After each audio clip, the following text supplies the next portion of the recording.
Hello divine souls, आप कैसे हो? मुझे उम्मीद है आप सब खुश होंगे। तो अब मैं आपको सभी को, हर एक सोल को जो मेरी वीडियो देखती है, जो नहीं देखती, लोहड़ी की बहुत बहुत बधाइयाँ, बहुत बहुत मुबारकें दे रही हूँ। तो थोड़ा सा गाइडेंस देती हूँ कि लोहड़ी पर हमें क्या करना चाहिए, लोहड़ी को कैसे मनाना चाहिए। तो ये हमारा साल के बाद फेस्टिवल आता है। सभी लोग उल्लास से, खुशी से, उत्साह से भरे होते हैं।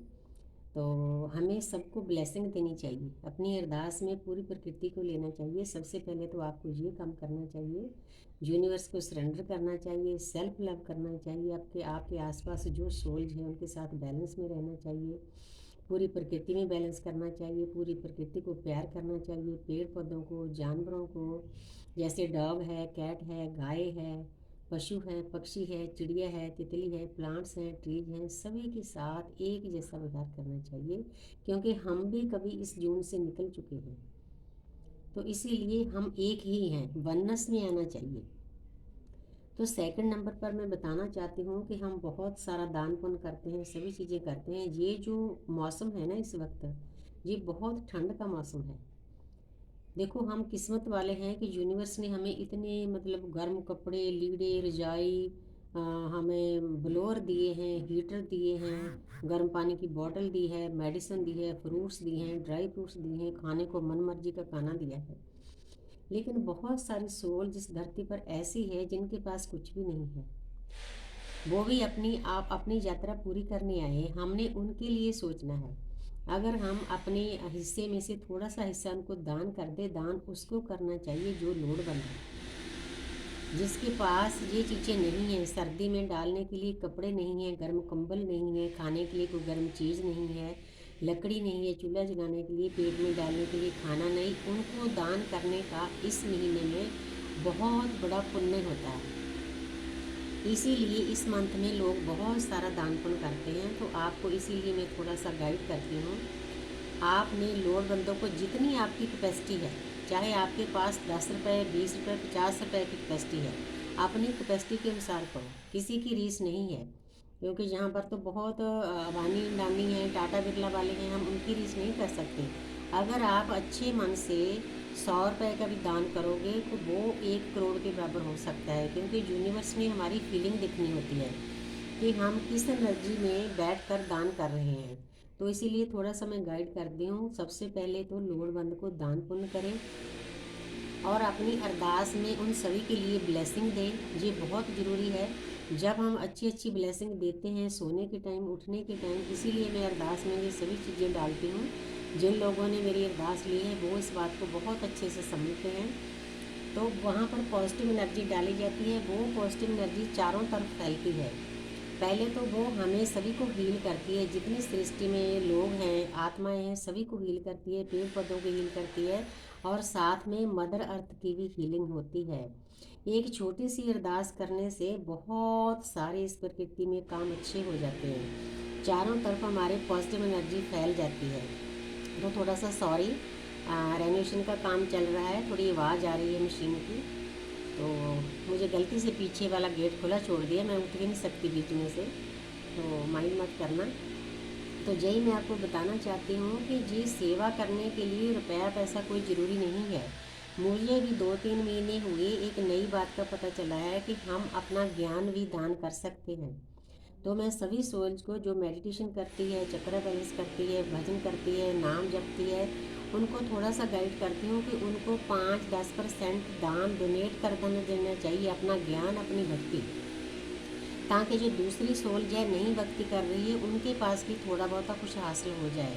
तो एक और बात मैं बताना चाहती हूँ कि हमारे जो किसान हैं, जय जवान जय किसान, जो हमारे अन्नदाता हैं, अगर अन्नदाता अन्न ना उगाए तो दुनिया में कोई जिंदा नहीं रह सकता। हमें जितना स्वास्थ्य जरूरी है उतना अन्न भी जरूरी है। इसीलिए हमारे अन्नदाता इस वक्त आंदोलन पर बैठे हैं, हमने उन्हीं के लिए भी कुछ ना कुछ करना है। मैंने अपने ग्रुप में तो डाला है कि उनको जितना आप दान कर सकते हो, थोड़ा बहुत अपनी कैपेसिटी के अनुसार दान करो।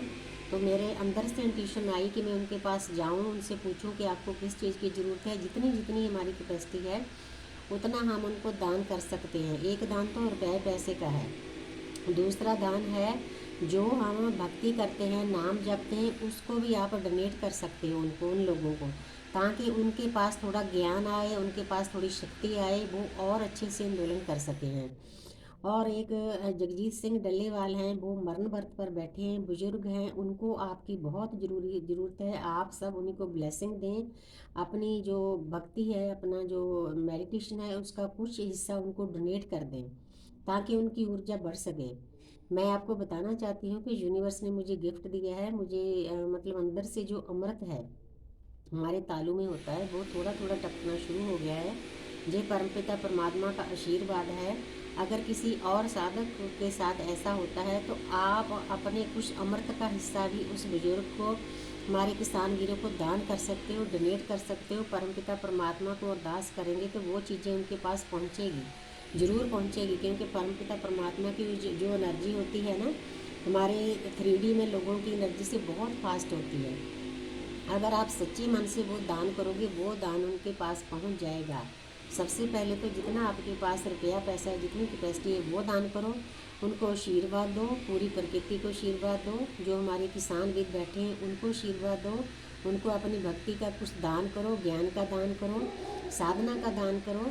जिसके पास अमृत है उस बुजुर्ग को अमृत का दान करो, वो मरण वक्त पर बैठे हैं, ताकि अमृत उनकी सहायता कर सके। उनको ज़िंदा रहने के लिए, उनका ज़िंदा रहना बहुत ज़रूरी है, बहुत बड़ी कुर्बानी है उनकी, किसानों की। क्योंकि उन सभी में गुरु गोविंद सिंह जी की ऊर्जा है। मैं तो यही समझती हूँ, नहीं इतनी ठंड में एक नहर के किनारे बैठना बहुत मुश्किल है। वो सिर्फ एक जो होती है पल्ली सी होती है, एक कपड़े के टेंट बनाकर बैठ रहे हैं। आप सोचो कि उनको कितनी सर्दी लगती होगी। परमपिता परमात्मा ने उनमें इतनी शक्ति भरी है कि वो वहाँ पर बैठे हैं। उनके परिवारजन भी मतलब कष्ट में है, वो भी कष्ट में, लेकिन फिर भी वो आंदोलन में बैठे हैं। उनको इस वक्त बैठना कितना मुश्किल है, इसीलिए ऐसी जगह पर दान करना आपको हजारों गुना परमात्मा उस दान को वापस करेगा। 100 गुना, 1000 गुना, करोड़ गुना वो दान आपके पास वापस आएगा। वो हमारे जैसे हमारे फौज में भर्ती होती है, वो भी हमारी फौज है। वो गुरु गोविंद सिंह जी की फ़ौज है। जो फ़ौज है वो बाहरी ताकतों से लड़ाई करती है। जो हमारे किसान हैं, जो हमारे अंदर नेगेटिव एनर्जी हैं, नेगेटिव फोर्सेज है, उनके साथ फाइट करती है। वो फाइट हमारे लिए कर रहे हैं, वो केवल अपने लिए नहीं कर रहे, वो पूरी सृष्टि के लिए कर रहे हैं। कि अगर किसान जिंदा नहीं रहेगा तो अन्न कौन उगाएगा। आने वाला टाइम बहुत मुश्किल आ रहा है। खाने के लिए आटा अनाज ज़रूरी होना चाहिए, वो सिर्फ किसान उगाता है, अन्नदाता है वो हमारा। इसीलिए मैं जय जान जवान जय किसान का नारा लगाती हूँ। मुझे उम्मीद है कि मेरे व्यूअर्स को मेरी बात आसानी से समझ आ जाएगी। आपने उनको ज़रूर दान करना है, जितनी आपकी कैपेसिटी है। आप मेरे नंबर पर भी भेज सकते हो, मैंने उनके पास जाना है। जिस चीज़ की ज़रूरत होगी आपके पास वीडियो भी आएगी, तो वो चीज़ें हम उनको देंगे। तो इस लोहड़ी पर आप ये चीज़ें करके अपनी लोहड़ी मना सकते हो। बहुत प्यारा तरीका है लोहड़ी मनाने का। Thank you universe, thank you angel, thank you spirit guys.